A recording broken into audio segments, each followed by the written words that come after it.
Well, welcome everyone. I'm Jahan Khamsehzadeh, professor in the Philosophy, Cosmology, and Consciousness program.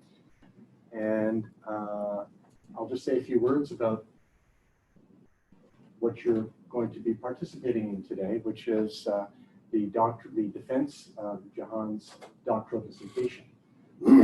And the defense part of the doctoral process is a very honorable and quite old, about 1,000 years, ritual, actually, that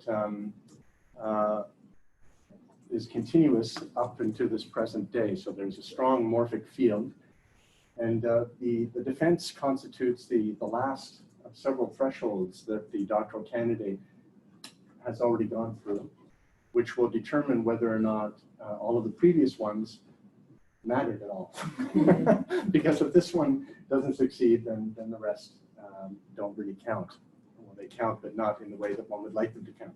So this is the critical threshold, and the threshold of really marks it as an initiation. And like all initiations, there is a trial, although the process has evolved considerably since it first began, and even over the last few decades, and particularly in the context of CIIS. We no longer go through fire or go through drowning ordeals or things like that. And we followed the precedent of the University of Paris several centuries ago that prohibited carrying knives and daggers to defenses. But they used to adhere, because, you know, blood was drawn because it was a very serious matter. Because the initiation, if successful, will signal the birth of a new identity for the doctoral candidate, who will no longer be a doctoral candidate or student, but a doctor. And a doctor, I mean, the word doctor comes from docta, which means learned. So will be recognized as somebody who is learned in a particular field in general, philosophy, the field of philosophy, broadly defined. And in this case, philosophy and religion, but particularly as it's inflected in our program, philosophy, cosmology, and consciousness.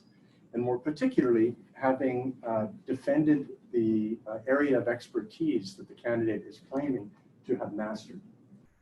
And how we will know whether or not that has succeeded, first of all, Jahan has produced a document which the committee has gone through and has judged good enough to come to this point, where the candidate has the opportunity to enter into dialogue, to respond to questions from people who, if he's successful, will become his peers. And he will be inducted into the community of doctors. So this is the purpose of the doctoral dissertation defense. So it's a defense, but as I say, the way we do it, it's not so much confrontational. It's done in a loving manner, but in a serious manner as well, so as to preserve the gravity and deep meaning of the initiation, which in fact it is. So the way we'll proceed is that Jahan will give us a presentation of the essence of his work, and that'll take about, what, 30 minutes? 55 minutes. 55 minutes? Yes. Okay, that's a little longer than usual, but that's fine. And after that, then the committee will engage Jahan with some questions that arise not only from what we will all have witnessed here, but from having read through the document. And we may have a couple of rounds, right?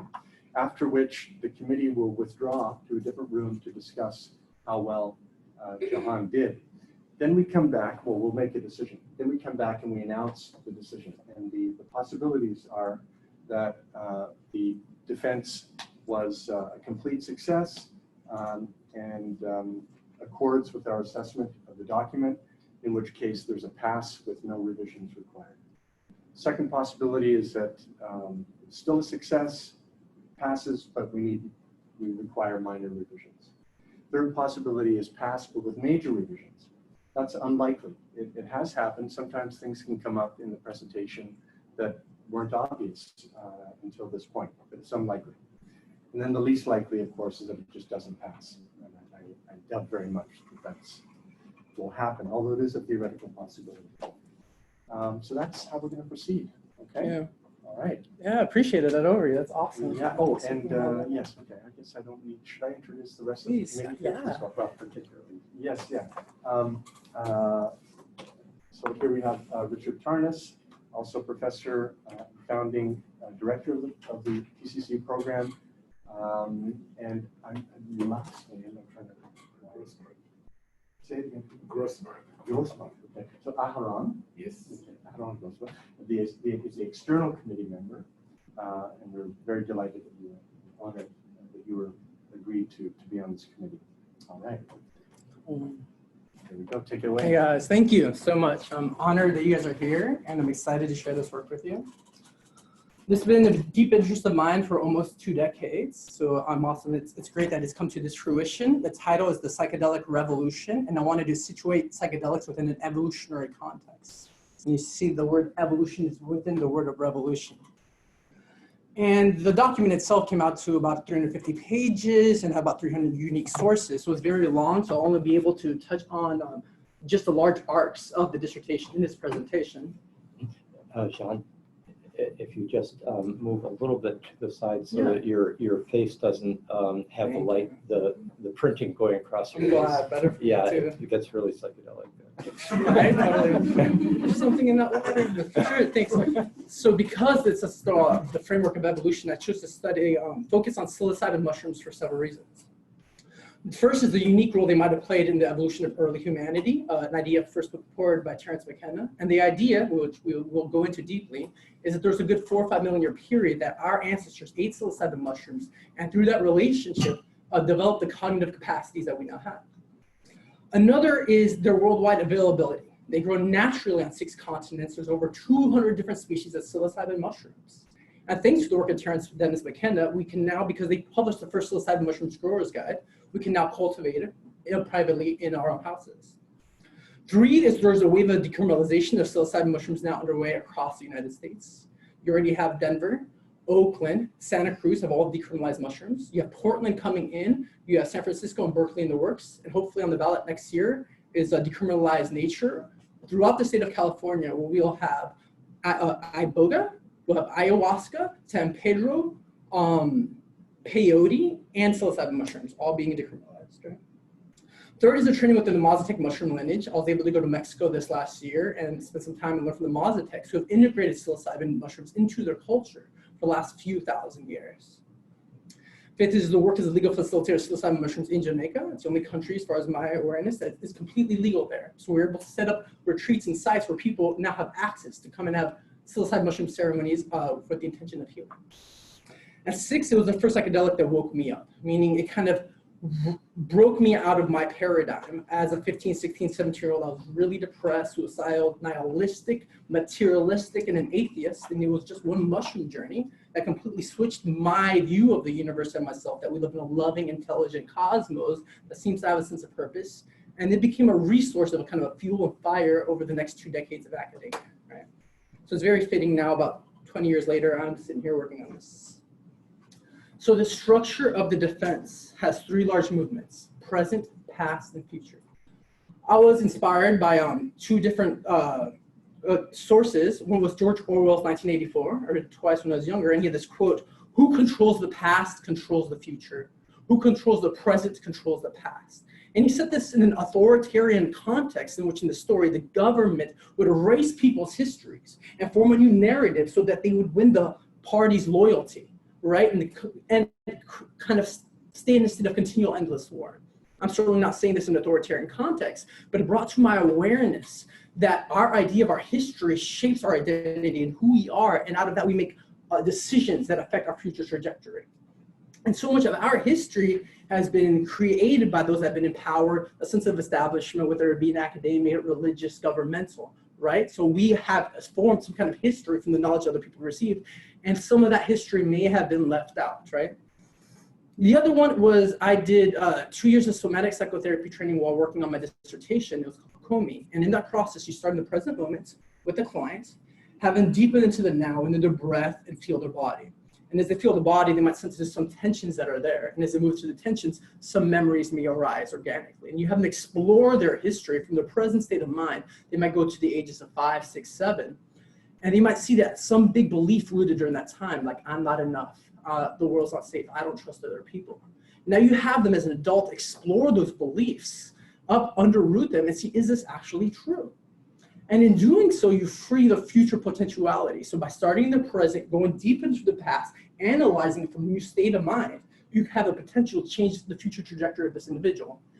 In this way, I wanted to look at the deep history of humanity and see, was there major things that we missed? Specifically, how did we evolve? I saw that as a big missing piece, like what made us so different from the other animals in the kingdom. For me, it was a big missing blind spots. And taking the best science we have now, the greatest level of awareness, can we look back and see how they might have been affected? And in doing so, look at our present situation differently that make us collectively make better future decisions. So the present. I titled the first chapter State of the Union. I'll play on words the same way there's a State of the Union address that it gives context to the present moment. Like this is what's happening right now in society. It's also the play on the words of State of Union. Something psychedelics are known to catalyze this experience of unity, this realization, it seems that we are one with everything, right?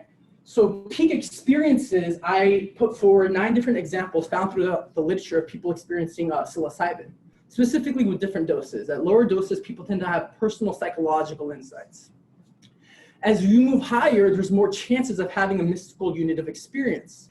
The last 2 decades of research into psilocybin and a decade between the 60s and 70s, cumulative found that about 69% of people meet the criteria of having a mystical experience with the help of psilocybin, right?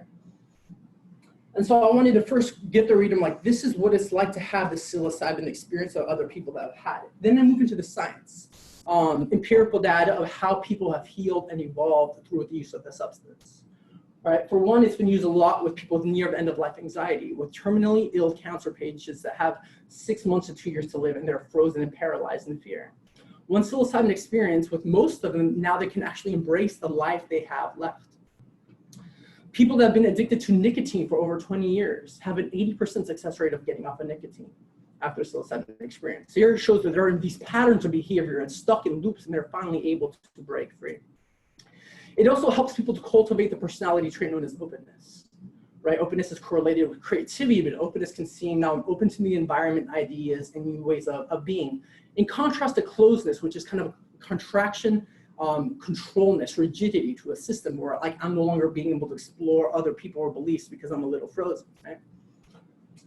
So after I moved through the evidence of transformation, I briefly wanted to go through the modern history. It's just 17 pages because it's been written well about, right? From the 1950s till now, there's been plenty of books. Lechner has this good book on Shrooms, Culture and Modern History, well recommended. A lot of the first chapter, though, is material that already existed, but I wanted to greet, again, the reader with, like, this is what the best we know, try to synthesize, as far as I could see, all the science on psilocybin in a short amount of time. From then on, every chapter, I tried to move the conversation forward. Then we moved to integral approach to psychedelics. So at the age of 18, I was given this book, A Brief History of Everything by Ken Wilber, and still kind of see it as a very comprehensive perspective on reality. And I thought it'd be very helpful to bring this lens to psychedelics, specifically those of the quadrants. And the idea is that there's 4 main facets to all parts of existence from which you can see things. So before I bring that in, I want to bring in the concept of holons and how it fits through the quadrants. The idea is that every part of existence is a whole, a part of a larger whole. The same way an atom is a whole, and it comes together with other atoms, forms molecules, another whole. Molecules come together and form cells, larger wholes. We form complex organisms here, and then even perhaps a larger planetary system, right? So then every component has a singular part. You can see an atom. You can also see this part is connected to a molecule. With us, we can see there's an upper part of singular parts as the interiority of a human, but then we might be part of a larger entity, or family identity, but part of a larger system. So the left part has to do with subjectivity, a person's experience, right? Whether it be singular or collective. And the right is more material existence, things that can be measured. So the upper left quadrant becomes, to the experiencer that takes a psychedelic, very apparent that this is the one most affected. When I take a psychedelic, 20 to 30, 40 minutes later, I have a shift in consciousness, right? Different thoughts, different feelings, mystical experiences. My perception and view of myself in reality shifts. That was very apparent. The upper right quadrant has to do with brain states, but also chemistry, the study of the molecule compound, but also how it affects with my nervous system, right? This is more of the purely scientific approach. The lower left is also the realm of, say, Jung's, collective unconscious, but here you can have archetypal experiences. You have mythologies that may arise. You have different value systems. This is also the realm of arts, of language, right? However, experiences of unity, for example, would be a good experience of this lower left quadrant. Lower right, here, for example, it might change businesses. It's going to change laws and government. This has to do with kind of like the systems perspective of how objects interact with one another. But I choose to focus on ecology in this area. Autonomy, communion, and transcendence are the ways holons move through the world, right? So this is kind of like the building blocks where every part in existence has some sense of autonomy, some sense of self to secure. And once it has that, it moves towards communion. You see this very much in Maslow's hierarchy. Once we meet the base needs of securing our survival, through food, water, and a sense of safety, we move to love and belonging and want to connect, right? And then to transcendence, we want to move towards a larger whole. Wilber has this very well with his unfolding of identity from egocentric to ethnocentric to world-centric identities then to cosmocentric. The way we psychedelics fit this is with small amounts of psilocybin, it has found that increases what's known as edge detection, more visual acuity, right? So it would help our ancestors with a greater sense of survival. With slightly higher amounts, you have what's known as restlessness and arousal, but also increasing sense of empathy. So that's what empirical evidence have found. Psilocybin increases empathy, more wanting to connect. With slightly higher doses, there's a more the ego death experience where the autonomy begins to dissolve, right? You become part of a larger whole. So that's kind of how that fits in. Spiral dynamics was more a model of the paradigms of evolution, and now I put that there to situate that I wanted to bring in a living systems holistic perspective to the psychedelics. Which leads us to 3, an ecology of synergy. I was really stuck on this question, how do psychedelics exist? Like that, for me, that was a very big question. At the age of 15, I took mushrooms before I smoked pot and alcohol. And the idea that I could take a chemical compound and change my perception of the world was really amazing. I went kind of in a Descartes point of view of how can I trust my senses if that is possible. And as the larger experiences arose, it seems that we can have these higher order experiences with more cognition, profound feelings, the best CGI effects I can ever see, right? This isn't a random process. Again, I was like, how does this exist? Well, I believe the lens in which to describe it was to put it again in an ecological context, because these plants and fungi grew in a relationship with other life around it through millions of years. They've been here far before our species, right? So I wanted to put it in a Gaian context. The earth is a living system. A Gaia theory was put forward by James Lovelock, and the idea is that the earth itself is trying to maintain a sense of equilibrium through the atmosphere and the gases and the colors and plants to try to maintain the optimal level of heat for life to flourish. Professor Richard Doyle, who wrote the books Darwin's Pharmacy, read over 1,000 trip reports. And he said that the main psychedelic insight, which he calls the ecodelic insight, is that the participant realizes that they're part of a vast interconnected living system, right? So what we can see this is that the earth is also trying to mediate the sense of equilibrium of the consciousness. So it also kind of lives in a sense of harmony in the environment. And it does this through a process of symbiosis, right? So all the organisms that evolve together seem to form mutual beneficial, or it's not always beneficial, but mutual relationships that affect their dynamics and eventually their evolution. And so you can see this, for example, with mushrooms, the cap and stem formation, easy to pick up and spread the spores, or apples, right? They are made there to form a symbiotic relationship with mammals to spread their seeds. Organisms evolve through a relationship with one another. Which brings us to mycelium, right? Mushrooms themselves are the fruit of a much larger body, that known as mycelium. Mycelium is an underground structure that interconnects all the root systems in an environment, right? 90% of plants on the planet have a symbiotic relationship with the mycelium. 80% of the plants on the planet would die and mycelium stops existing. It's very much the foundation for complex life in this biosphere, right? And out of such a deep, complex structure arises psilocybin. One way people tend to have to believe our culture has a bias towards substances that's not led us to see certain things. There's been the work of Ronald K. Siegel, a UCLA pharmacologist, a professor there for 20 years, and Giorgio Saramani, an Italian ethnobotanist. And out of their research, they found that about 93% of animals in the kingdom alter their consciousness chemically through plants and fungi.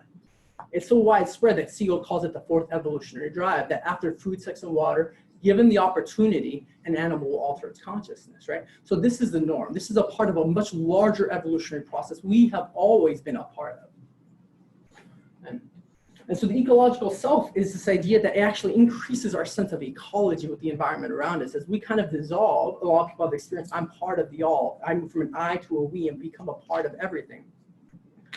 So I'm going to move us from with this current cultural context, this theoretical framework, now I wanted to move into the deep, deep past, right? I'll start the story about 500 million years ago. The entire animal kingdom branched out of the strain of fungi. First on land, complex life evolved out of the waters. And then on land, there's microbial life. Mycelium came out of the waters, started eating the microbial life, and very much created the soil for plant life to move on to land. Right? Before plants came on land, it's believed that there's about 20-foot tall mushroom structures covering the whole planet, right? There's fossils of this. So when the plants come onto land, once the soil is set, the insects come out of the water, follow the plants, and then the larger animals, the amphibians, and then the reptiles move onto land. We pretty much terraform the planets, right? So our ancestors have always been in direct relationship with this mycelial structure, right? It's always been in attunement with all the nervous systems around it, while also passing information to all the plants, right? I think there's also a theoretical framework of how, for example, DMT might have formed. It exists in over 2,000 different plants on the planet. Well, there's been then a substrate passing the information, everything in between it, right? And these chemical compounds, DMT and psilocybin, they fix so well in the neuronal structures that there's no biological toxicity. It fits right into the serotonin receptors, right? Again, very well ordered material.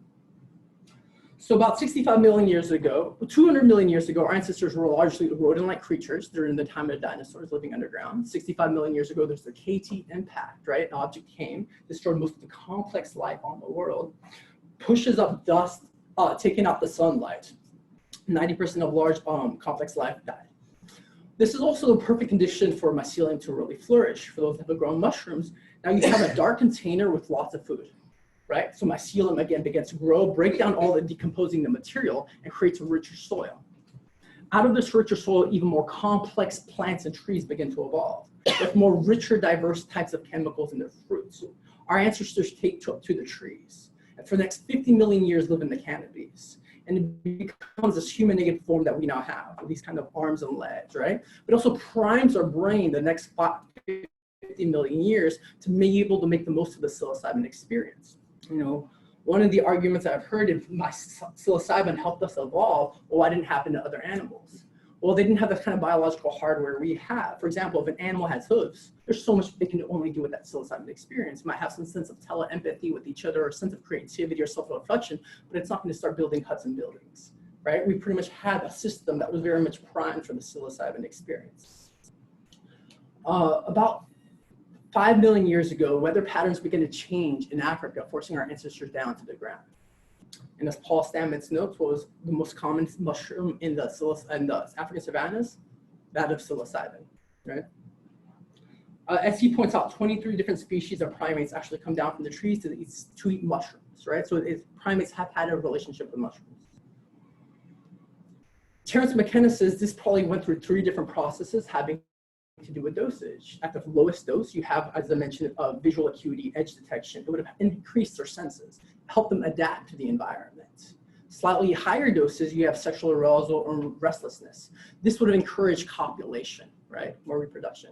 So if you put these together, you have a species that's more adaptive, that's reproducing more in size, and with the restlessness expanding territory, therefore taking up more resources than the organisms around it. If there was a competition with other primates that were using psilocybin, we would have outgrown them over the next several thousands, if not millions of years, right? With slightly higher doses, the perception moves away from the environment, seems to go internal into the imagination through amazing voyages. archetypal, deities may arise, internal voices come into being, which pretty much would give an explanation for the formulation of religion, right? This very much is an ecological, dietary, chemical explanation for how religion eventually developed. Well, the expansion of the mind, one way it can be seen is when people have these experiences, sometimes they go through large epochs, right? They go into a deep history. I've had clients, over periods of minutes go from the Big Bang till now. Some people see deep in the future, as Christopher Beige points out in the LSD and Mind of the Universe. His experiences are all of a sudden he's shown the next century over the course of just an hour, right? So there's this stretching of the time that takes place. And the idea is, again, this happened millions of times over millions of years, giving form to our consciousness. So this shift in our time, in comparison to other animals that might rarely just be in the present moment, allows us to plan. I can speculate about the future, imagine a causality of future scenarios, so I can construct something like cities. Right? So these are cognitive capacities that eventually stay with us. Language, as Terence McKenna believes, perhaps psilocybin mushrooms catalyze language. As he points out, a lot of people have the experience of glossolalia, the spontaneous utterances of a sound on psychedelics that seem to have some sense of meaning. Right. So I'll go to psilocybin brain development. So I've spoken a lot about, out of the 4 quadrants, right? The upper left of experiences, the lower left, their sense of empathy, perhaps spiritual experiences leading to a sense of religion, the lower right having to do with ecology. But the upper right is fascinating, like what it does to the brain. So we've only been putting people under the influence of psilocybin under MRIs since 2016, right?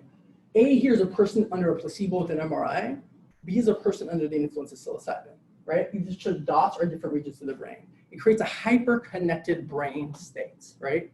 It believes it does this because the default mode network, a sense of me or ego-ness, as a neuroscientist tends to call it. When you think of me, it's a default mode network that lights up. That dissolves, and it seems to be a repressive factor to the rest of our experience. So as that dissolves, the whole brain begins to interconnect and talk to each other. Right?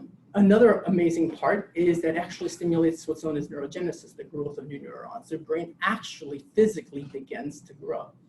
Right? Scientists did not believe this was possible before the 1990s. And 3, it stimulates what's known as spinogenesis. It re-enlivens dendrites. Right? This is helpful because it's believed, so there are 3 parts of the neurons, so the main neuronal structure, the dendrites, and then the synapses that take place. It's believed that depression is the atrophying of dendrites, right? So parts of the brain become isolated.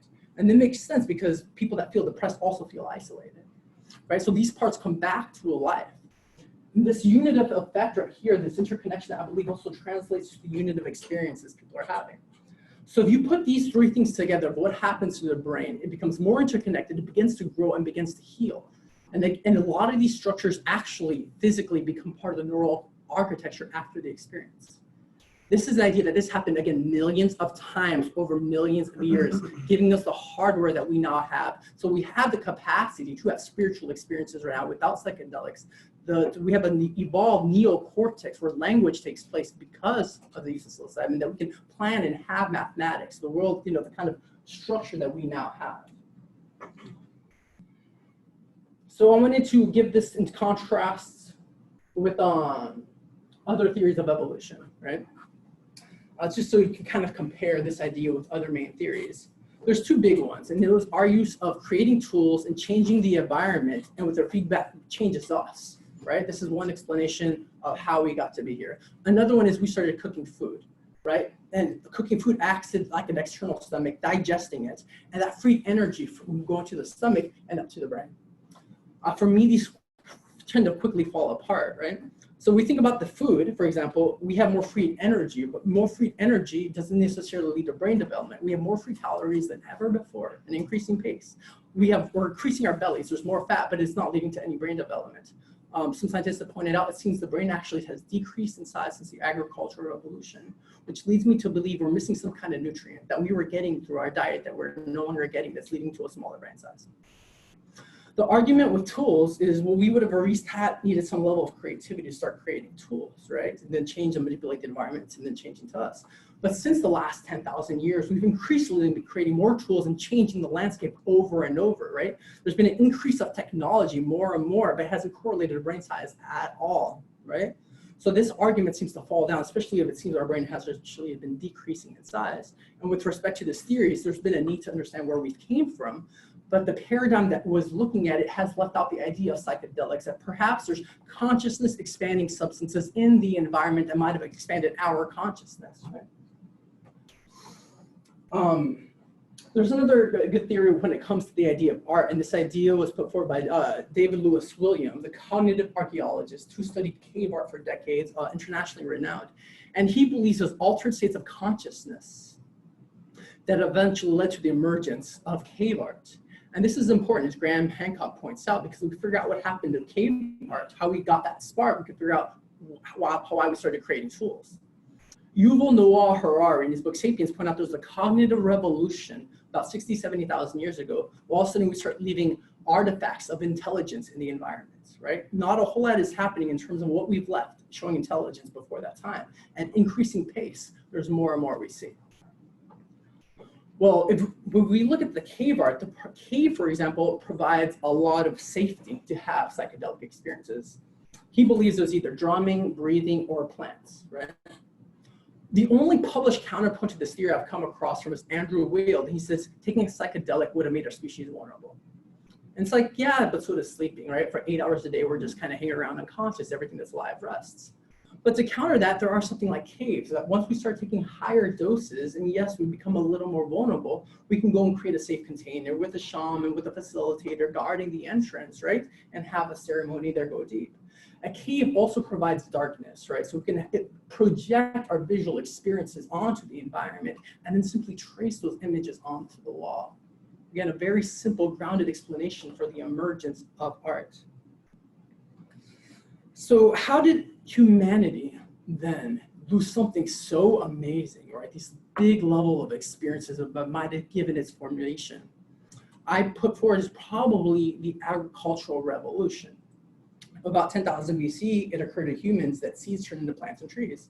You know, it's quite revolutionary because now we can settle down, grow lots of food, and grow a population. The negative, if we're no longer going through the environment, foraging and taking risks to eat new substances, right? And getting that rich array of new chemicals, right? And so slowly, over thousands of years, we start losing touch with the plant world because we become more insulated, which is like the most normally interesting thing happening in the environment are the social dynamics. So we became more about us and just eating the regular food that was around us. But it completely didn't go away. Even in 3000 BCE, you see the Rig Vedas, the oldest religious scriptures, talk about soma, a plant that, or mushroom that connects people to the gods. And then you have the Eleusinian mysteries in the Greek tradition, where ergots, a type of fungi, got into the rye they were cultivating. They're so able to have psychedelic experiences. But as time went forward, this was largely lost to the most people in Africa, Asia, and Europe. 20,000 years ago, there's a massive migration from Asia all the way into the Americas, right? With tribes settling North, Central, and South Americas. And artifacts seem to show a very rich psychedelic culture across both of these continents. The New World, as we know it, seems to be very rich in psychedelic compounds. You have Mayan mushroom stones going back to about 3000 BCE, about 180 of them, right? There's mushroom paintings in caves in Mexico. Mexico itself has over 50 different species of psilocybin mushrooms. Well, during the 15th century, when the Europeans came, the clergy member wrote about people having psychedelic experiences. One notable one is at the inauguration of Montezuma II, the leader of Aztec Empire, every ceremonially taking mushrooms. There's about 65 million people in the Americas at the time. This is the largest empire. You know, we can kind of correlate this to one level, or kind of, relate it to the inauguration of, say, the US president and a ceremony at the time everybody's taking mushroom. This is a widespread practice taking place. Well, the clergy member didn't like this, and they were told by the Spanish church, and this is all written down in the writing, to exterminate these youths.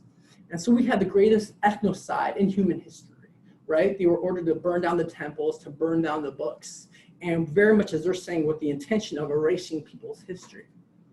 And they largely did, right? I mean, almost all of South America converted to Catholicism, and even shifted their language, right? So, I mean, it largely did happen. But there are a few tribes that did continue to survive. You have the ayahuascas, San Pedro Peyote, but notably it was the Mazatecs. And I believe the Mazatecs survived for 3 large reasons. One, they live in the remote areas of Oaxaca, Mexico, way up in the mountains. So there's not a lot of reason to go there. The second is they were a matriarchal tradition. So the Europeans came from a patriarchal tradition and just assumed people in position of a spiritual authority would be men, right? So they tried to exterminate a lot of the male shamans. Well, the Mazatecs are very reserved, humble, inward people, and it is largely the women leading ceremonies in the privacy of their home or in other community members' houses. So it's able to go under the radar. 3 is they did convert to Catholicism. So if you go to Puebla de Jimenez and you go to the main, the city central, you see like 12 large murals of mushrooms, right? But the iconography is all of Christianity. They pray to the Lady Guadalupe and Jesus Christ, right? But this did allow them to survive, and they were able to carry a light that they've been holding for thousands of years. And it's because of them, that we have awareness of the mushroom. Gordon Wasson, a banker, went there in 1955, took mushrooms, the curandera Maria Sabina, and in 1957 published about it in his Life magazine, which the world in the mainstream way became aware of psychedelics for the first time, and specifically that of psilocybin mushrooms. So that leads us now to more of the modern history, right? So that context being set, I wanted more to fast forward now into the future. And I saw the main industry that's probably going to shift is that of psychotherapy, right? I envision, so psilocybin is projected to become legal near 2022. There will probably be hundreds, if not thousands, of psychedelic psychotherapy clinics and retreats worldwide. There's people already edging to get on board. I see visionary culture definitely coming to rise, right? There's a whole field of art that's arisen that people having these transpersonal states experiences that are very much trained in traditional art and then painting their insights into amazing visual expression. Then philosophy and science. I felt for a while that kind of philosophy as a field needs to be resuscitated. It's something I've enjoyed so much, but I don't see it on the bestsellers list or people really learning or having that level of hunger anymore, even though it breaks down like love of wisdom. Well, what's happened to our culture that we're not trying to learn as much? And I see people that do take psychedelics, something ignites in them where all of a sudden they become hungry for more knowledge. So the psilocybin mushrooms, for example, taught me at the age of 18, love is the most important thing in existence. Way behind that is learning, and everything else is so far behind, like don't even worry about it. It's pretty much gave me the compass for my life. So I've seen people that do take psychedelics, all of a sudden they become reinvigorated to want to learn about themselves and the world. Science, there's already been a lot of transformations. There have been Nobel Prize geneticists that credit their insights to LSD. People that mapped out the pain and pleasure pathways of the brain. It's very much led us to create SSRIs because of the study of the serotonin architecture because of LSD. And when it comes to technology, we look at Silicon Valley. Markov in his book, What the Dormouse Says, paints a picture very well of how the 50s and 60s psychedelic counterculture influenced the formation of Silicon Valley and how it played the role of the personal computer revolution, right? And even now there seems to be a big trend in Silicon Valley about microdosing, where people overcome technical problems through the use of LSD and psilocybin. I felt I couldn't really put forward an integral perspective without addressing economics. And that's because I see it as the reason where so much of our world is being held back. I see the economic system as a problem for our deforestation, for our animal farming industry, for climate change, for different levels of oppression, of poverty, and as we're seeing now in our political process, that seems to be the main reason that's holding us back across almost all fields, right? And it appears it's because it's the structure of the economic system, specifically that of capitalism, where it's a hierarchical structure with a person sits at the top, and all the finances seem to go up to support this person, right? It's a very much an individualistic way of looking at the world, where one person seems to take at the expense of others. Well, what do psychedelics do? They dissolve the default mode network, that sense of me-ness, and they dissolve the I into a we. That very much from an internal way will help dissolve that internal system. It brings a sense of ecological awareness. Of course, I'm interconnected with everything and everyone around me, which sort of sense of caring can begin to develop. Right? So I chose that as an alternative to bring in cryptocurrencies because I saw them as a good other way of movement. And that's because the technology they're based on, blockchain, which is a decentralized system, right? That itself is interconnected and spreads the information around several different nodes. It's more resilient than the systems we now have, theoretically unhackable. And there seems to be many parallels to in the culture of psychedelics and cryptocurrencies. For one, when people look for LSD, for example, 2012, 2013, they went to go on the darknet and look for how to buy LSD, they came across having to use Bitcoin. Right? So they got to cryptocurrencies, got into it, invested, 5-6 million years later, the stock goes up, right? You have a whole new wealth class coming up with the different values. About 2 years ago, when Max wanted to finish their phase 2 trials of MDMA, they ran out of money. $5 million came in through cryptocurrencies, and they were able to move their project forward. And now it's moving towards phase 3, so we can have a legalization for medical use of MDMA. And as I mentioned, the psychedelic insight seems to be that we're part of a last interconnected living system. And we need a system that seems to mimic this interconnectedness, right? The idea of cryptocurrencies are boundary dissolving and that it goes past governments. There's 180 fiat currencies right now, right? Different languages, currencies. Well, this one seems to go beyond nations, right? We have a global language in the same way. Very much psychedelics, a transference is this boundary dissolving effect. We're no longer limited to our nation, you know, we're part of this planetary humanity. The last chapter, strange attractors. Well, the word attractors comes from systems theory, right? And there's 3 different kinds of attractors. I mean, there's points in the system that kind of have a sense of magnetism that shift what's going on, right? These kind of more mathematical terms, but in the graphs, once you get to there's a point that all of a sudden creates a state of equilibrium. There's another one that creates a periodic change that cosines and wave size. Then you have a strange attractor that pulls it, and once you get to that point, it reorganizes the system. It looks locally chaotic, but globally it becomes ordered, right? So I wanted to build on this idea. I'm going to break that in theological visions, but the idea of complexity. So I wanted to study, how does the future unfold? Like, what's this process of evolution look like from a systems theory perspective? And the idea of complexity is as more points in the system interconnect, new properties arise, like novel emergent properties, capacities, right? These are novel, like something that's never existed before, like atoms together form molecules, and you have a whole realm of chemistry. Molecules together come to form cells, a whole new realm of biology, right? Well, psychedelics interconnect the brain, create new neurons, right? And as Terence McKenna points out, these are novelty generators, right? New ideas come into place and very much evolving our hardware, but perhaps also evolving our culture, right? Again, enhancing, perhaps, or encouraging an evolutionary process. Theological visions was this idea that a lot of people sense to have visions of the future on psychedelics. It's so widespread that they wrote about it in the book of Stealing Fire by Stephen Kotler, Jamie Will, of this kind of echelon effect where people have this experience, something really important is about to take place. I don't know if it's some personal apocalypse or something collective, but something big is about to happen. And so what is this pool? You know, is it possible to see the future on psychedelics?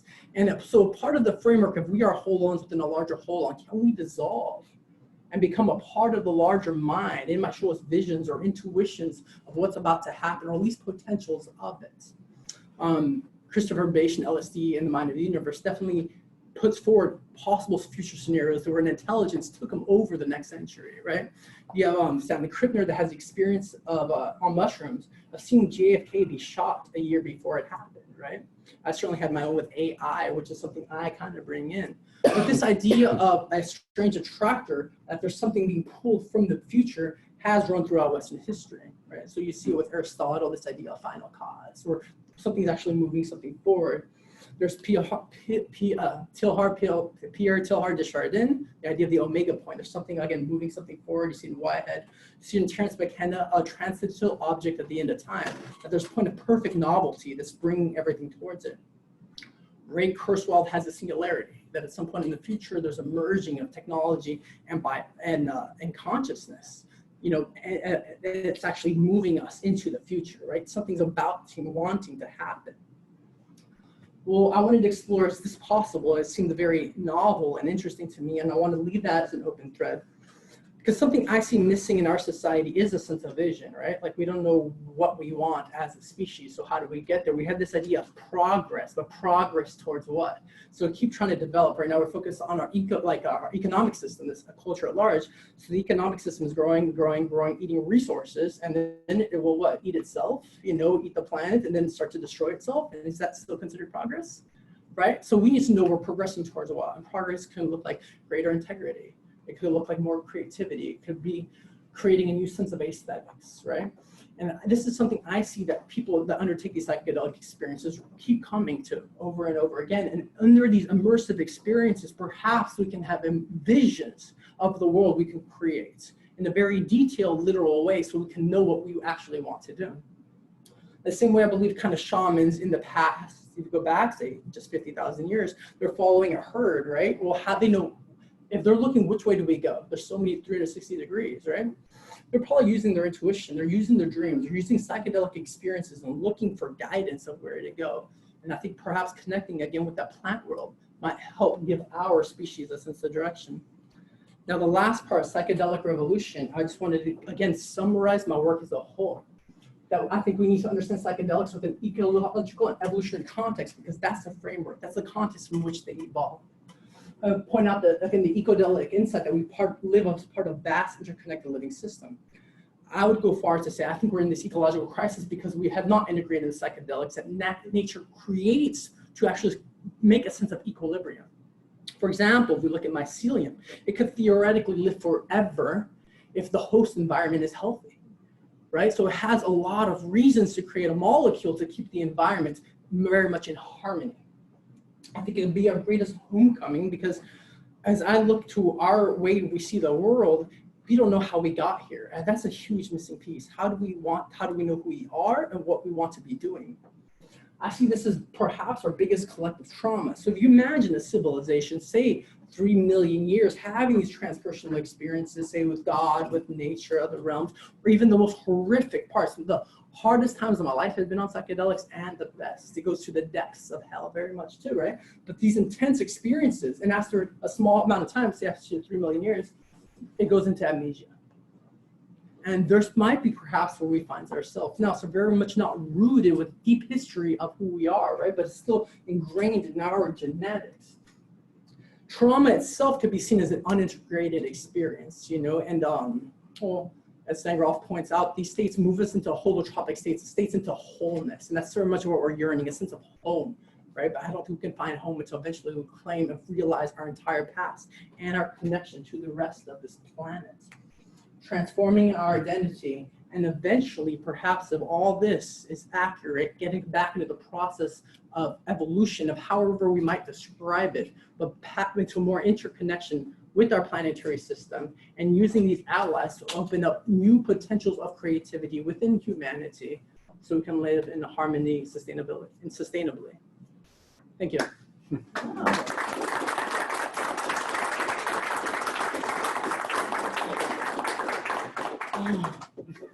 Yeah, take a deep breath. Take a deep breath. Thank you, Jahan. Wow. It's one of the privileges of being chair is that I get to go first. You don't have to put your hand up. I don't have to put my hand up, that's right. Thank you, Jahan, for helping me remember in greater detail the truly vast, impressively vast amount of material that you have brought together, synthesized, integrated. Yeah, I don't know if I've rarely seen that much material successfully brought, coherently, compellingly brought together in that number of pages. So, and I also want to say, just personally, how impressed I've been and am by you as an individual. First of all, just as an individual, just leave it at that. But more specifically in this context, the devotion you have shown to your studies, to this project, to the community, but especially this project, your path. It's truly, truly inspiring. I just want to say that. For the dissertation, as reflected in your presentation here, again, I'm really impressed by the depth of scholarship of research. Its comprehensive character, that there's a feeling that you're right on the leading edge of several fields of research. The ability to work in a transdisciplinary manner, so not only between disciplines and among disciplines, but getting to core paradigmatic assumptions is very admirable. And your overall thesis, I find, is compelling. As you know, I had some resistance to certain parts of it at first. Particularly with regard to the human origins part, but having read through the material and the way you marshal all of the evidence, I'm much more favorably disposed than I was at the beginning. Thanks. So this all by way of just preliminary comments. I have a couple of questions. Yeah. So one particular one, and I think I've asked it in different ways over the time that you've been working on this material. This has to do with the really radical claim that psychedelics in general and psilocybin in particular were the catalyzing agent for the emergence of Homo sapiens sapiens. Yeah. I mean, if that's true, like, this is so profound, so revolutionary. Now, the general, so you're claiming that our pre-sapient ancestors would have been in symbiotic relationship with psilocybin for millions of years, right? And yet we have this emergence of Homo sapiens sapiens. Well, let's just say Homo sapiens, or because now, as you know, we keep, in recent months, just more and more discoveries are coming out how our hominin cousins were around and pushing back human origins. But now it's around 300,000 years ago. But it seems that quite likely, even if we go back to say 1 million years,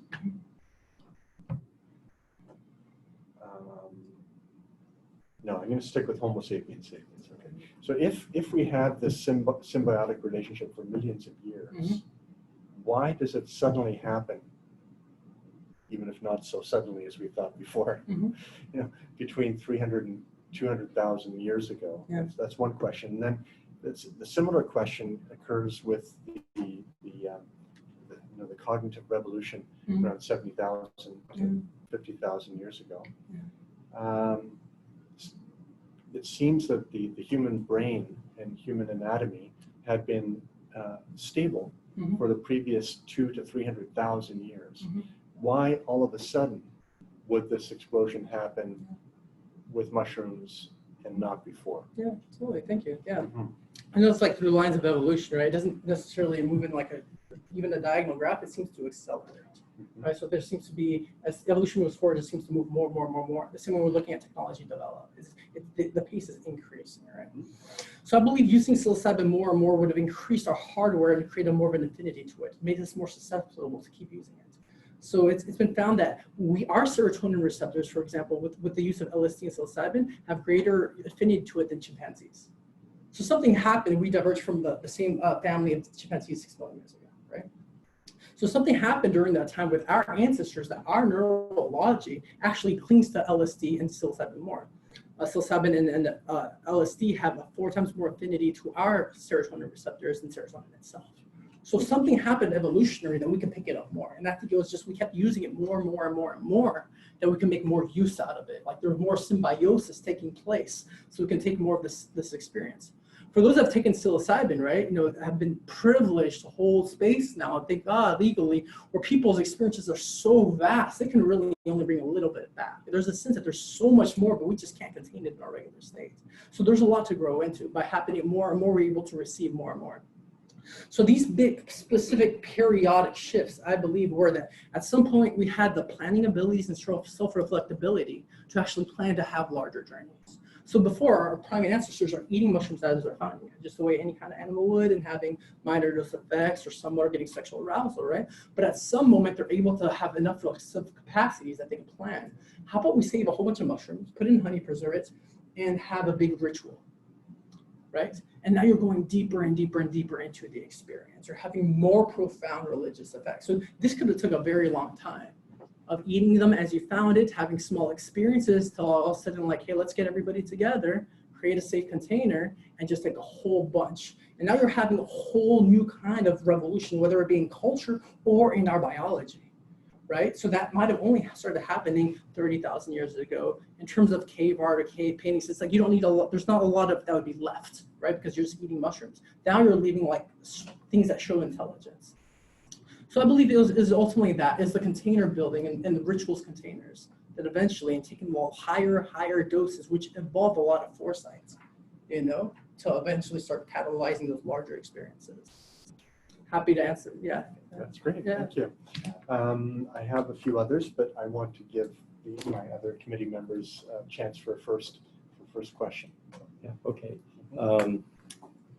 Thanks, Sean. Thanks, Jahan, for the presentation, and I echo Sean's sense that I've shared with him and with you about just the trajectory that you've gone on over these last several years, and the devotion to the task, the deepening of your scholarship, the efforts to bring your dissertation to a high level. I'm very much in admiration of that. I think I have one general concern recommendation that I'd like to share, and then maybe two questions, which I don't have to do both of them right away because if we're going like between the three of us, so I don't take on here too long. But so the concern recommendation. Half the people in this room here have done the art of writing with me at one time or another, and heard me talk about this importance of carrying the pole of doubt in such a way that it's woven so much into the writing that your reader or your audience as you're speaking doesn't feel that you're presenting a particular case with in a one-sided way, because if there's that sense at all, there's just a natural reaction of really needing. It's not even like an effort. It happens spontaneously. A need to fill out the gestalt. If one side of the case is being made so strongly, then it elicits the other side of the gestalt, which is like, well, how about the other side, other perspectives? And I think you know me well enough to know how in favor I am of, well, first of all, the use of psychedelics in a responsible way. It's part of the founding of PCC. Stagroff and I came in with that as a very obviously primary kind of core of both our own inspiration, but also our sense of what could provide a powerfully positive transformational influence on our culture and in psychotherapy and so forth. So you know I'm basically an ally. And there is a quality in how you're when you write and present, where the pole of doubt not being carried, it can get to a point where there can be a kind of religious fervor, kind of almost like with even a messianic sense, like this is going to save the world. And by the way, this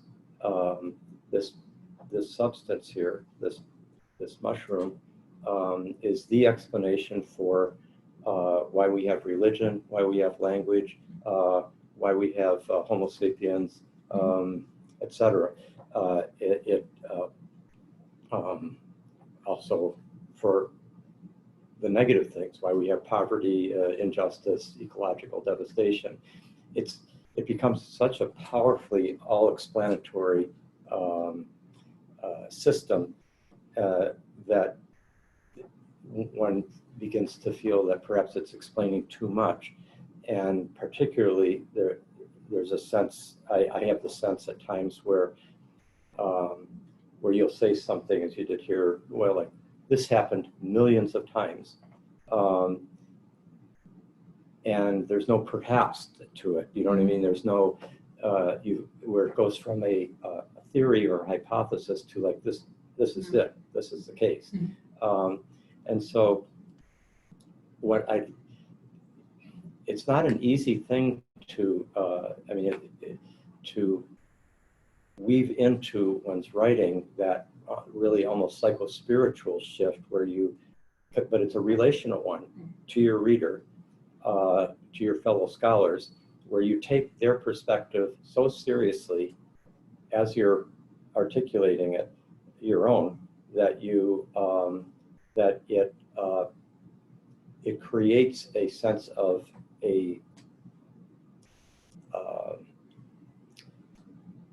almost like a relaxed field of dialogue or a relational dynamic, rather than a kind of one, like a very potent juggernaut that's going in one direction. And so that's my big concern. As you know, I've read a number of different drafts over the years, and as I've been making my most recent ones, I'm trying to point out little places where you could do that. So and that's more of the comment, and then the other, I'll just ask one question, and that is, if may I respond to that before? I don't want to lose the question. Okay, yeah, sure. thank you so much. Thank you. Yeah, I would totally agree with holding the poll out. And something that's made it difficult in this specific talking about this is, I mean, I came across this idea at 19, and I've been focusing on evolution academically since the master's, and I haven't come across a better explanation, right? And I've tried to integrate every counterpoint I've come across, and I don't see any standing, right? So very much when, like, I'm trying to hold pull it out, and I'm like, where is it? Like, give me something to argue against this that stands, right? So that's been part of the excitement, and maybe part of me wants to call it because I can't. So when I'm left with nothing in front of me, and it's like, and part of the reason it seems so explanatory because it actually shifts consciousness. It actually gets it at that root level. This isn't just a behavior or technique. It changes the experience from the core of who you are and the brain, and therefore it directly or indirectly affects everything. Right? So there's no other things really that seem to do this. This is why it's so effective in psychotherapy. All right, so it tends to get to the core of a whole system and rearrange it. And that's why it naturally has a level of excitement. And I agree, I try to be tempered and grounded and all based on reason. But there's a general excitement around it. But if you say that, you know, you just don't see any. Yeah, that's why I want to hear them. Like, I've been trying for years. Well, so for example, like when you describe the, you know, one of the things that you you brought in a new, in a sense, a call for a different economic system, change in the monetary system, but also like in our sexual habits, relational expectations, and so forth, and in the effort to make the case for polyamory as another, you know, along with the economic changes, there'd also be these relational ones that you draw heavily on, for example, Sex at Dawn by Ryan and Jetha. And, you know, that book, I mean, I didn't see any of your citing of the criticisms of, because it has been generally, you know, negated by other scientists in that area, in that field. And so, I mean, that would just be, see, I don't think you need to make the polyamory argument for your dissertation, and nor do you need to make, you know, some of the other, in a way, the effort to have a kind of encyclopedic answer to all of humanity's questions puts you into more vulnerable territory, then you need to be. Yeah. So I don't think you need it there, but having brought it in, if you are looking honestly for other perspectives on that are counterpoints to this thesis, then that it's worth quoting the critics. Yeah, thank you. You're right. No, I am interested in that. For those that don't know, I brought in the idea of polyamory because I was looking how did our ancestors live all the way to the agricultural revolution, and some ideas believe that we were more polyamorous, and monogamy evolved out of our agricultural revolution. And the idea was looking at how do other primates live, and it seems to be the majority of primates, all except one, seem to be polyamorous. With the bonobos, our closest living genetic relatives. With the chimpanzees, they're not more close to us than the chimpanzees. Okay, I think that's what the book said it was, but you're totally, I'm not sure, but they seem to be fairly close. Max Planck Institute, it's right. They're exactly equal, and they actually have the bonobos actually have a little percentage more, like 1.6 more than close to us in that they share with us that the chimpanzees don't, but the chimpanzees also share about 1.6% with us that the bonobos don't. So it's really an evenly matched, and yeah, and both of them do have plenty of kind of rough competitiveness in there. With it's the bonobos are certainly a more attractive species for us in so many ways, but we don't want to over idealize them. Yeah. I think so. Part of this, I think, so is just like I thought, like looking at primates could give us an insight to the way our ancestors lived, especially with their group dynamics and relationships. Seems to be a fear people have with psychedelics. One of the main is, am I going to want to leave my partner or want to cheat? There seems to be this boundary dissolving effect. And if our ancestors were more polyamorous, it would have been more congruent with their lifestyle. So I just wanted to fill people in really quickly of why I brought that in. But right. You're right. Maybe I did bring in the support, and I agree it stands without that whole area of relationship, like argument. Yeah. All right. Well, so let's just keeping to like sort of to the psychedelics and to the mushroom, and you brought up two concrete cases here of where, I mean, obviously your overall view is one in which the use of psilocybin mushrooms has a benign influence on human evolution and the potential for a better future culturally and every other way. And then you brought it in two instances with very concrete ones, one being the Montezuma and the Aztec, and the other being Silicon Valley. And, again, I mean, the Aztecs had a society in which human sacrifice was a big part of it, highly militarized, very hierarchical, and I mean, not a model for, San Francisco in certain ways. And then getting back right to San Francisco, we have Silicon Valley. The use of psychedelics can be non-specific catalysts of creativity that can be used in a lot of different ways, for good or ill. So I think it will strengthen your argument to show the shadow side of psychedelics, which is really there, and it can be used in a shamanic culture for quite aggressive purposes, as well as for purposes that we would see as being highly admirable. So I'm just trying to kind of fill out that spectrum of the potential, the multivalence of these powerful medicines. I agree. I mean, very much psychedelics can really take us into the darkness. I mean, itself was a shadow. So there's definitely shadow aspects, and it's like we see deep shadow material. So there's definitely a dark side to all of it that I agree can come in more into the writing all around. At least so, like when it comes to the Aztecs, what we know about them is largely from a European perspective. So we're coming from that lens and looking at it, right? There's a lot that we are missing from that perspective, and they had the deep cosmology around the mathematics. Everything else kind of lost, So I don't know what their structure was as much. You know, I definitely know like a lot of the human sacrifice, but then also this was also judgments calls made by the Europeans who themselves were constantly at war. You know, they're constantly at war with other nations. We're looking at them like degrading them over here when like there was chaos going on for millennia with people fighting over here in, you know, Asia and Europe. You know, so I thought it was a very unfair judgment that we came, you guys aren't doing well at all. You know, when we came and we created the biggest ethnocide in human history. No, I'm not defending. Oh, totally. I'm not totally. defending the, No, the I know. colonial, you know, Yeah. invasion. Yeah. But I think there have been a lot of efforts to do historical research through a lens that has not been as distorted by reports by more obviously prejudiced. Yeah. Because I feel called for the next 3 years to go deep into that history, like in South America, their deep history with psychedelics that happened before the Europeans came, because I think there's a lot there. Thank you. Yeah. Thanks.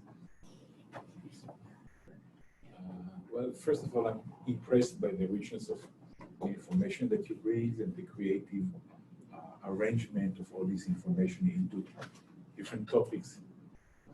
Very large container you created in this dissertation. A few things that I can talk, but maybe I'll start with something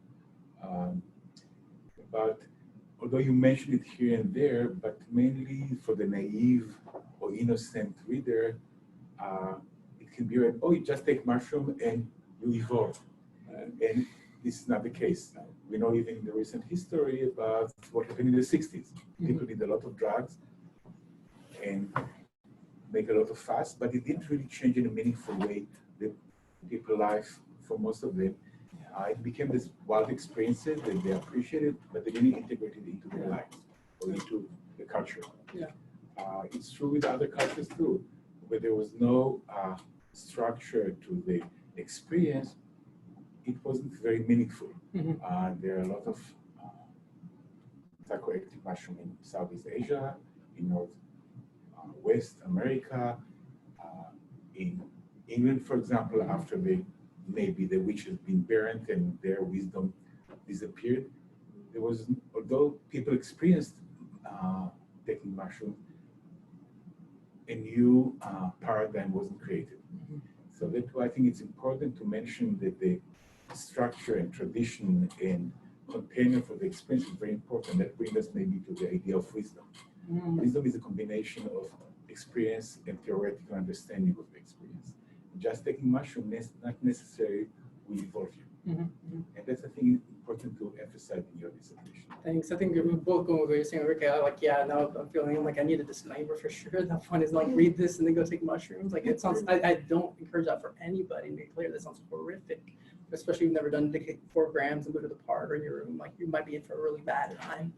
And I guess for somebody that doesn't know, like that's not, I wanted to bring in a conversation I thought was missing, right? And not necessarily, and I want to encourage people to learn more and actually go do more research, like especially in the realm of science and biology and neurology. Like I want people to be like, is this real? The people that are equipped to go learn this. At the same time, I could see where the excitement might turn into all of a sudden, like I should just go buy mushrooms and eat it. I don't think anybody should do that with the right kind of container, especially the first time. A level of intention, for sure. Totally, like that needs to go in the before it goes out to the world, for sure. Do you have another question you would like to pose now? Yeah, or? please. Maybe if we Okay. continue ahead, but right now. All right, well, I'm gonna, Rick already stole some of my fire. It happens, great minds. Fools seldom differ is the other version of it. But continuing on the similar theme of the shadow, you know, Rick mentioned how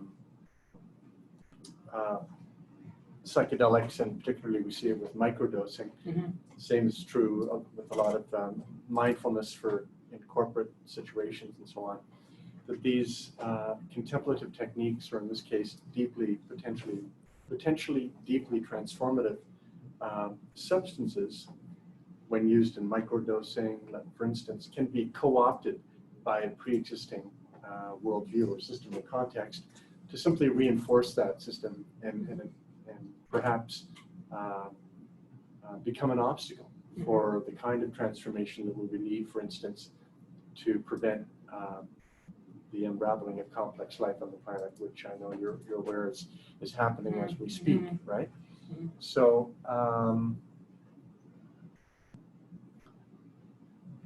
so keeping that in mind, the other thing I'm wondering is, you recognize, as people in our community tend to recognize, we're in the midst of an unparalleled, crisis on a planetary scale. And your argument is that psychedelics can and need to play a critical role in helping us get through that crisis. Keeping that in mind, I wonder sometimes, I've witnessed some people who are so deeply into the psychedelic experience in the community, a kind of like archetypal inflation or identification with the numinosity of the experience.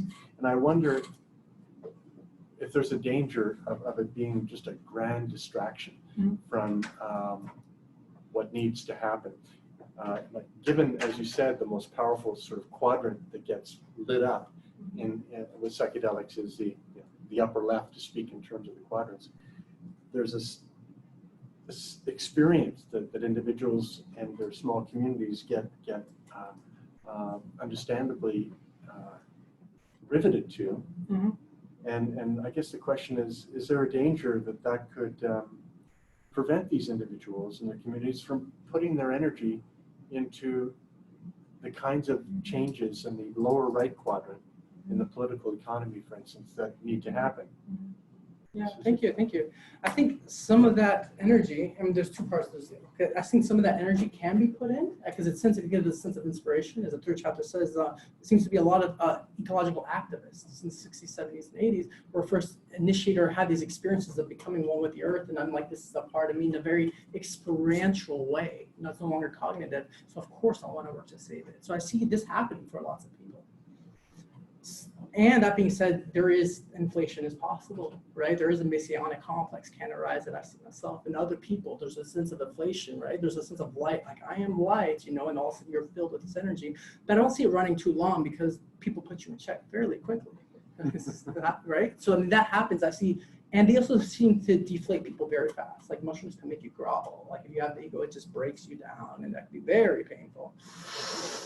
And so there seems to have a balancing system, but part of the argument was this: if it's true that one of the main psychedelic insights is that we live as part of a vast interconnected living system, right? And that nature makes these chemicals, could it be chemical modulators, the same way the body's always trying to create homeostasis within itself, a sense of balance? Could the environment be doing that chemically too, with all its participants in the environment, right? And mycelium itself is a structure that connects everything inside of it. So could this make this perfect molecule that fits in our neural, so the way it's so attuned to our neurotransmitters, could it also be doing that on a consciousness level?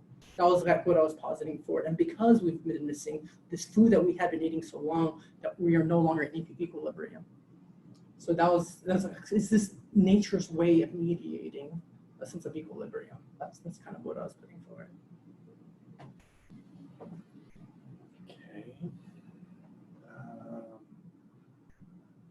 Yeah, I could pursue this, but do you have something you want to? No, that's really, I mean, it makes me think about if the agricultural revolution, for example, is used as a kind of turning point for where, and you said, well, maybe we just haven't been taking mushrooms enough from that point. But the agricultural revolution was something that was clearly at work in in the Aztec context, for example. So I don't know if it, I guess the main thing I want to say is that you have already such a powerful thesis in the value of looking at mushrooms, at the psychedelic mushrooms, as having so much potential value in all these different ways, that I think you owe it to your case to not overstate it or absolutize it in a way that could detract from the effectiveness that you could have, and that the thesis would have, if it had that greater sense of not claiming too much, and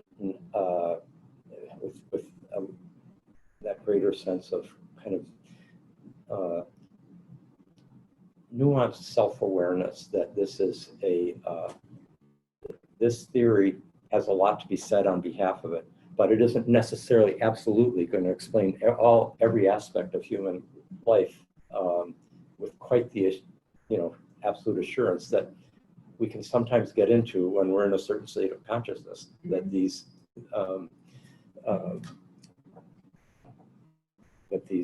sacred vision plants can and fungi can actually catalyze.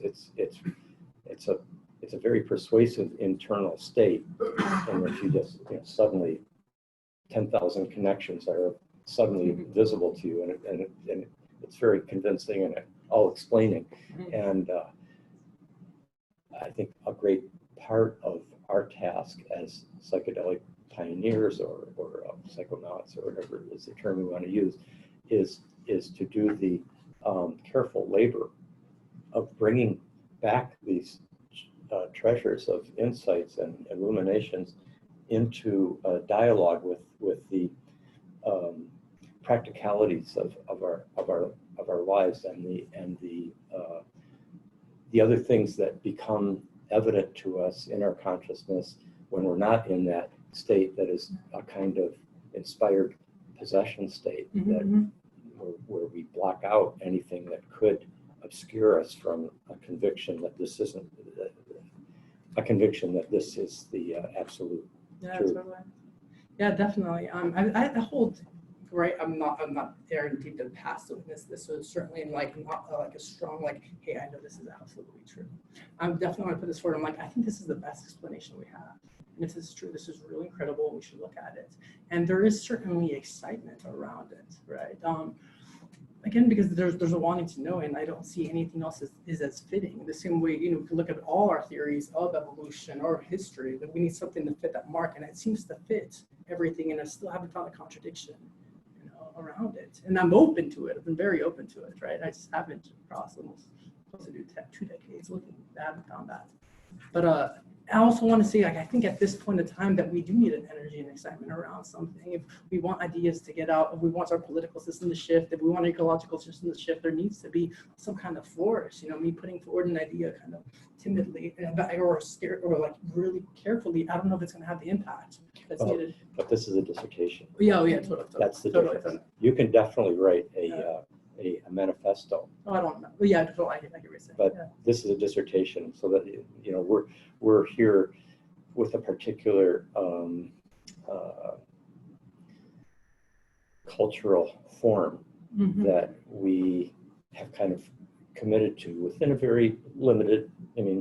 This isn't the whole ball game or anything like that, and this isn't to hold you back in any way from making an exciting and strong case in the world. And I think even an exciting and strong case in the dissertation format. But the dissertation form has a certain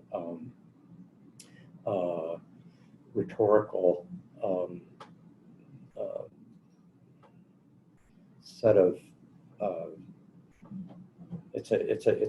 there's almost an ethics of and kind of rhetorical style that goes with the dissertation form that is that's the only thing that I'm discussing right now. Okay, not for you to not for you to censor your ability to go out into the world and change it, which I hope you do. Thank you. I appreciate that. Thank you.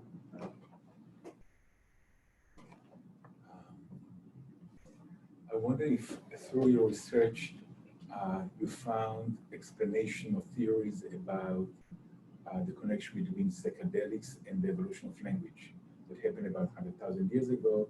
It's really the basis of the last 100,000 years of human evolution. You wouldn't be able to write dissertation without language, and we wouldn't be able to talk about past or future. It's central to your dissertation.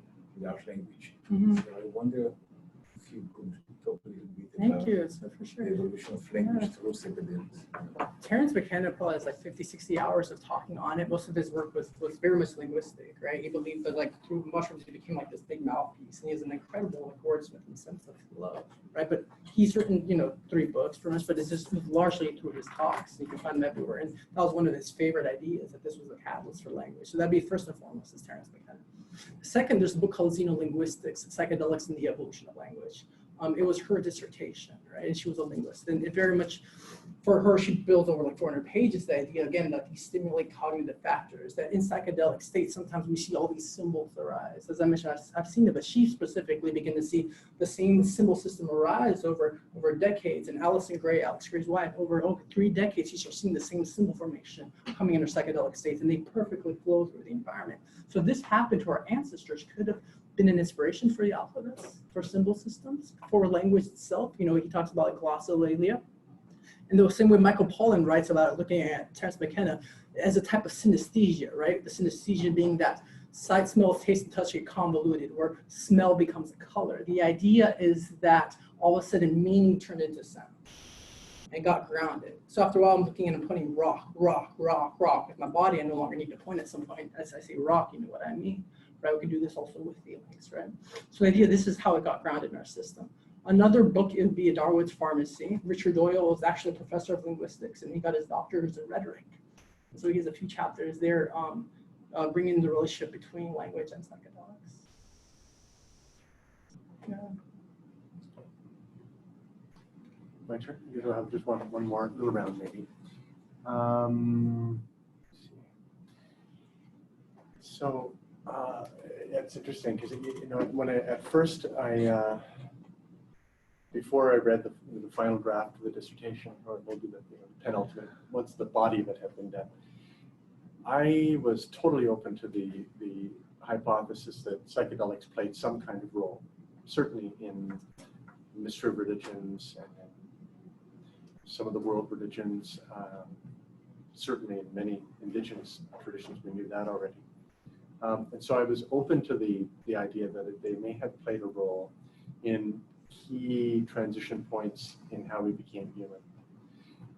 However, I thought that role would have been in an ecology of a complex relationship of factors that were co-evolving, including anatomy, environment. So if you take like just serotonin, for instance, presumably, I know there are non-primates that have serotonin receptors in the nervous system, including, I'm not sure now. I think most life. Yeah, I think most life. And now clearly most life we're not eating mushrooms. Mm-hmm.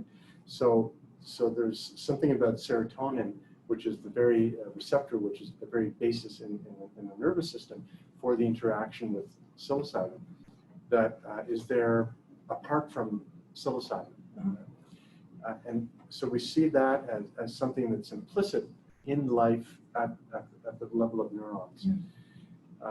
And there are other factors like that seem to be present, that they're co-evolving. So it makes sense to me that, okay, well, there's room for mushrooms to come in and play a role. But that doesn't necessarily mean that what makes the human couldn't have happened without, or it had to be mushrooms, in other words, right? Yeah.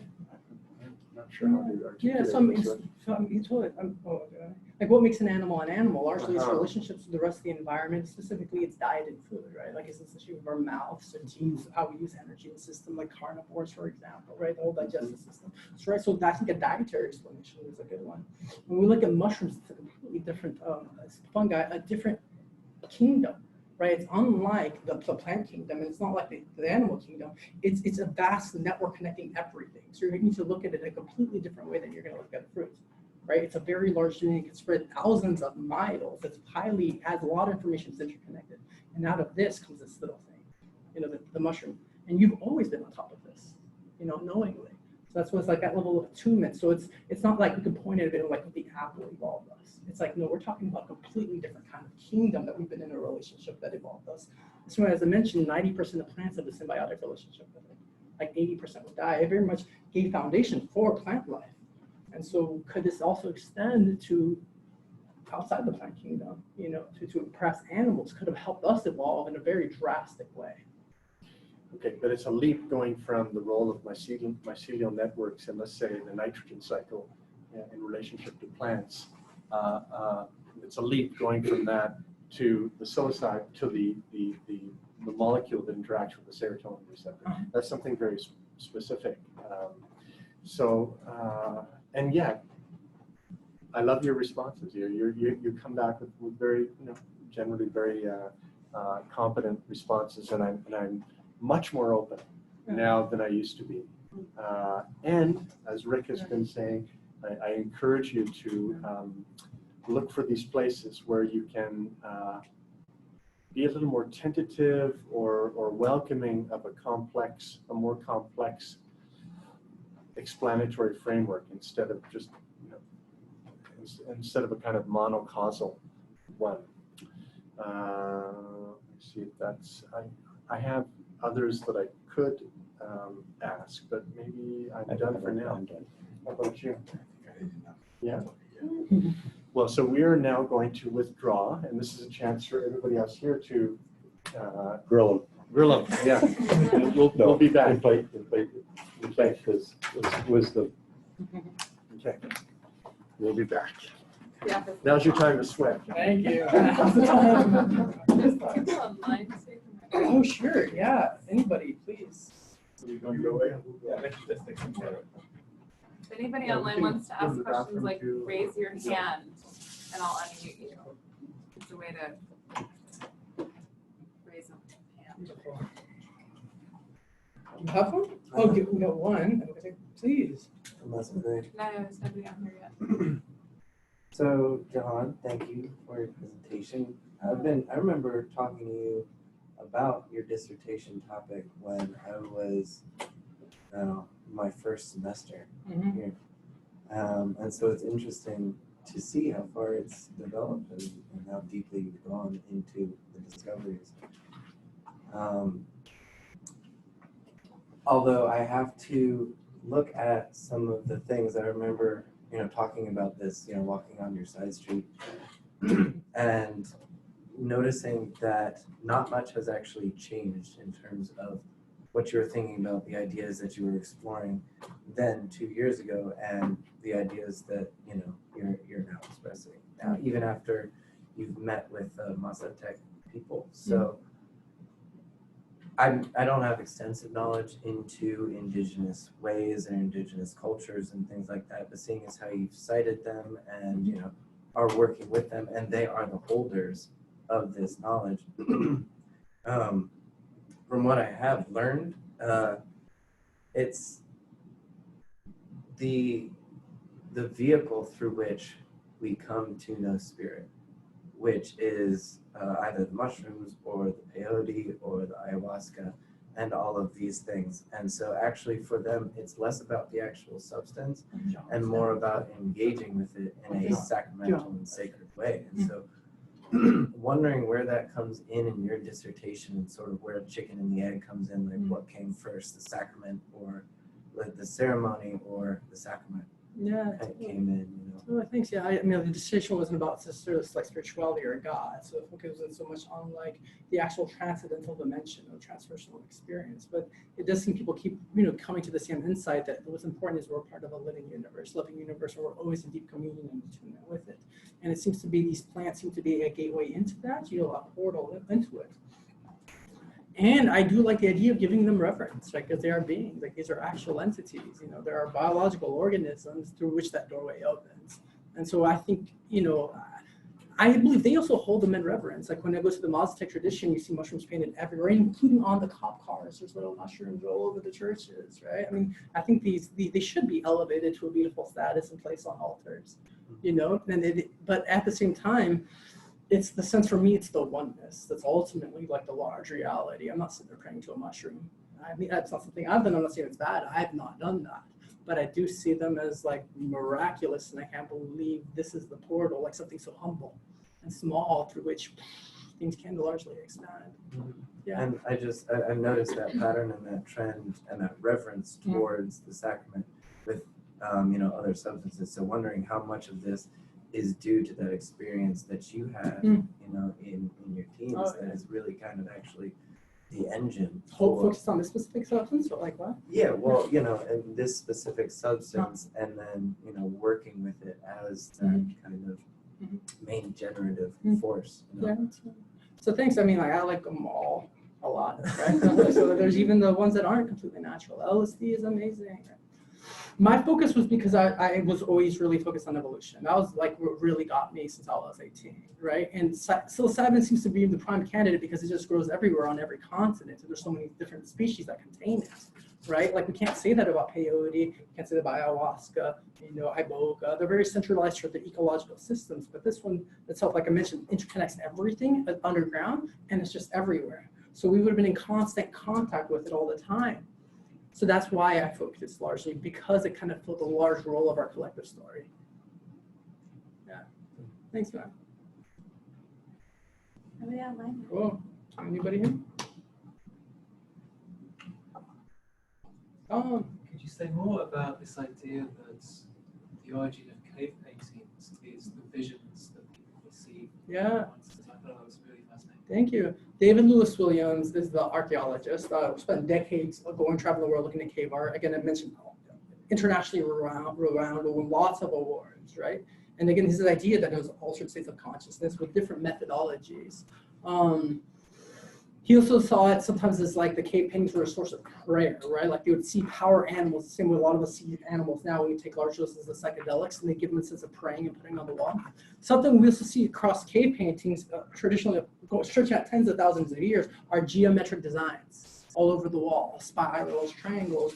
So it's for a lot of us will know when we're entering into a psychedelic experience, something that can commonly arise is geometry. All of a sudden, like feeling the landscape. For me, this signifies a lot of things. If I was part of a large consciousness trying to make communication and show I'm intelligent, showing the mathematical symbols is a nice interest. When I see that stuff, I'm like, something really smart is taking place. I think this is beyond me. All of a sudden, I'm seeing geometry, right? Geometry that perfect shape doesn't always naturally exist in the environment.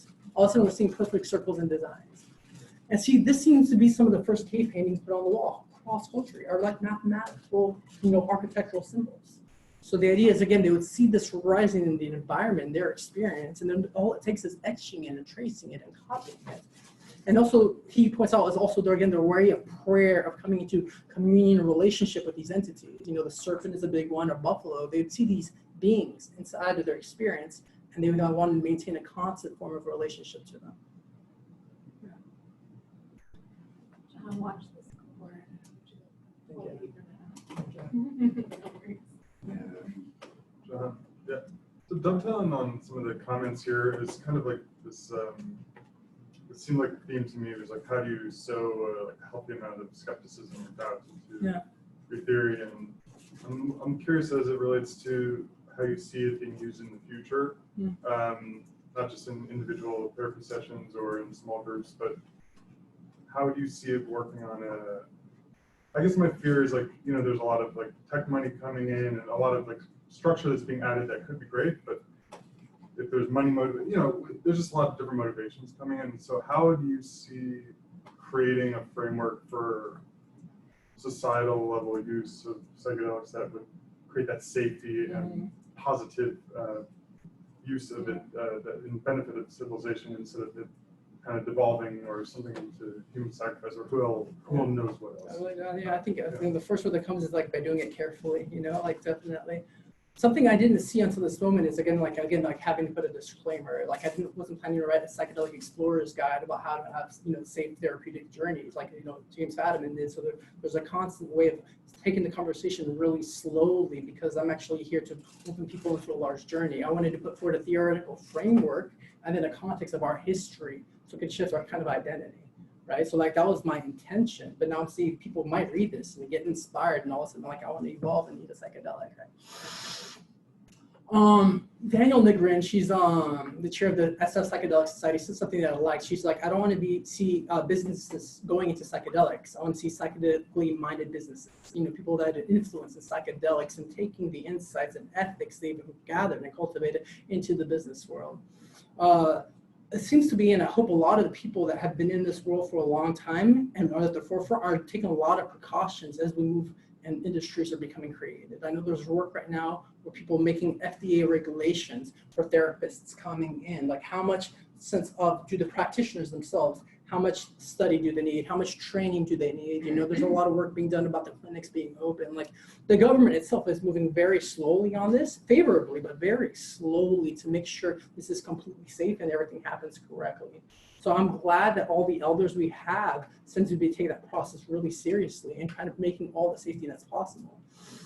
And there are going to be the people that are going to go for it for the money, like they have it everywhere. I guess my question is more specifically, like, so beyond the you know, an individual taking psychedelics or taking psychedelics in a small group, which seems fairly common, what do you see as the next evolution of that? Like larger groups, I guess there's Burning Man or something, but like, Yeah. what do you see a different type of container forming that like is a step up or in size from a small group of 10 to 20 people? It comes to mind, there's going to be kind of like there was a Cambrian explosion in evolutionary history. All of a sudden, a lot of things evolved at once. It's hard to see the forms. I mean, these things have been kept illegal for a long time, right? As soon as legality opens, people are going to find all the creative pathways in which to help these express. I think there's going to be psychedelic retreat centers.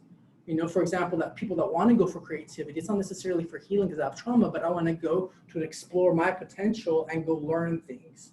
You know, I think people are going to use it also as ways of vacation. Like people say they've been working for many years, they want to take a vacation. Well, they can go somewhere and take a trip and they can come back feeling rejuvenated. There's so many potentials to psychedelics. I think it, like the way Burning Man has it, where it's about recreation. You know, I'm not against that, even the word recreation, or to create more. Like, I think we learn a lot through play and funness. It doesn't always have to be sit there study, like hard working on our shadow material. Like I've learned and grown so much through play, right? So there's so many different sets. And then there's the therapeutic healing that, like, I've got trauma, but it's like an anxiety and depression for years. Like I need somewhere one-on-one work to really go deep with me. So I think pretty much anything that is possible will happen, and it's going to be different in each country because everywhere's going to have a different level of regulation, right? And so wherever that container is in that country, people are going to tend to expand the fill it. So I think there's going to be traditional ceremonies, and then there's going to be, I mean, as far as we can imagine, like you could imagine 50,000 people all. I mean, Burning Man is 70,000. No, but I mean intentionally doing it together rather than everyone doing their own Yeah, thing. I mean, I still see that. That was a dream I had for a long time, was that there would be a retreat center open where we actually took care of all the medicine so we can regulate what people are taking and when, that you have an MDMA night, so there's a flow to the experience over 4 periods. Like everybody's taking MDMA tonight, they're here for a week. Next, everybody's taking LSD, and like, there's a flow. You can create and curate the experience around this. And by us taking care of the medicine, we know it's clean, we know it's safe, and we know dosage.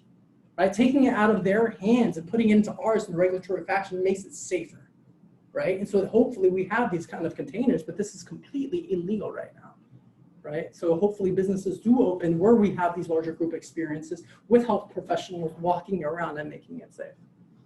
Yeah.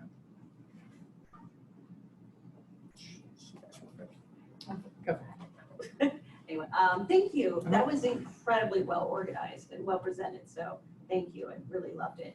Have you had any in your research come across just interview data? Just I'm wondering how much is out there, or did you come across it, or look into just, you know, a compilation of people who have done psilocybin and sort of an interview type of format?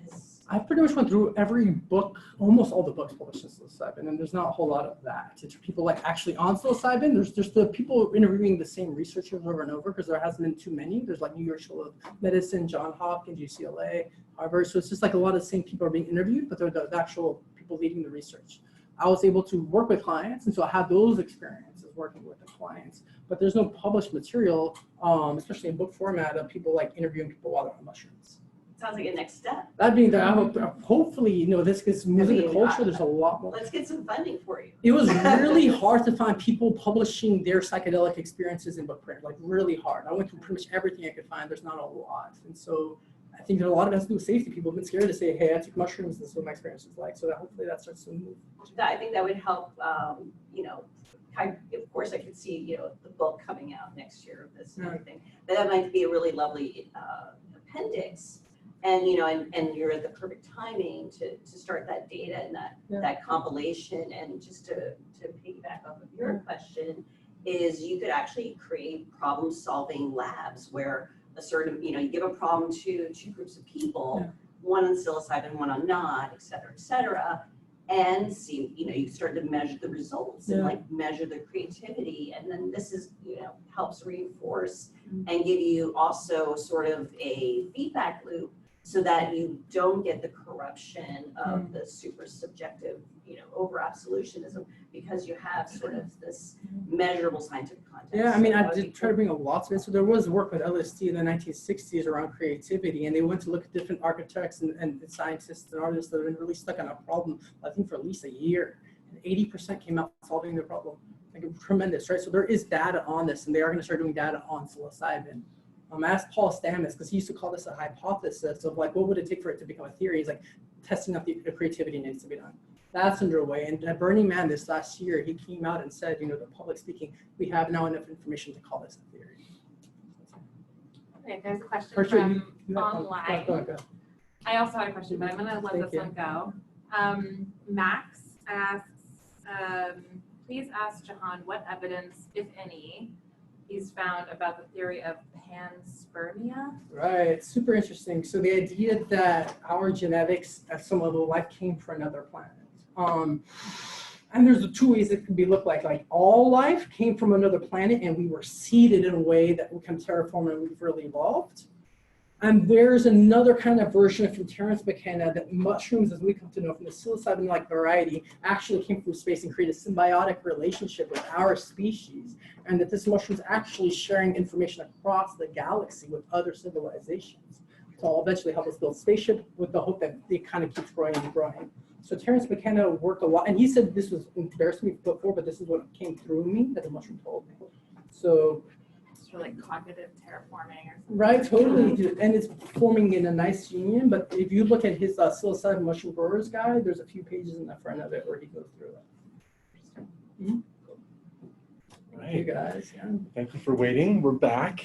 The committee deliberated, and we all three were unanimous in our praise for how you handled some challenging, difficult questions, always showing that you were in command, as Robert would say, that you command the material and are able to refer back to the material in your responses, which were generally very good responses. So the dissertation, the defense is no question that it's a great success. The dissertation is also a great success, and we are happy to pass it with minor but important revisions, which we will each communicate to you, and they will have to do with maybe some suggesting or pointing to specific places where you can more clearly carry the pole of doubt or show that suggest that something is a compelling but still tentative proposal rather than a more dogmatic assertion. So just things of that kind, which we're confident you will be able to put into, be able to realize with our feedback. So with that, we are delighted to welcome you, Jahan, Dr. Jahan, into the community of doctors.